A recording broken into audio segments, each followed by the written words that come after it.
ashki za moyo, za roho, za mwili zinaamka. Ya pengine uliwahi kutokea labda umemfanyia baba wa watu masaji, hisia zikapanda pale, na ilikuwaje na ulimaliza vipi hiyo? Maana yule ni mwili na una sense na kuna vitu hayupo navyo. Kitu gani ulikifanya au kitu gani ambacho unaweza ukakifanya?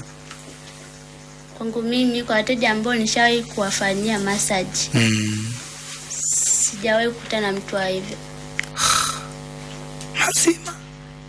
Kweli nasema. Jamani, wateja wenu wastaarabu. Sijajua kwa wengine lakini. Ni maneno gani ambayo inabidi yaambatane kwenye massage ukiwa unamfanyia mteja? Maneno ya kumwambia. Napiga tu stories za kawaida. Kama zipi? Mfano hapa upo unamfanyia massage, ungekuwa unaniambia maneno gani? Hapo unaweza hata nikakuuliza umetoka wapi? Umetoka wapi? Umekuja huku? Wewe ni wa huku? Umeoa? Hiyo si ulizi. Ila ulizi la umeoa. Oh yes, bwana, shukrani sana mrembo kwa elimu yako. Na wewe so unamwambia nini binti ambaye yuko nyumbani, au binti ambaye yupo nyumbani?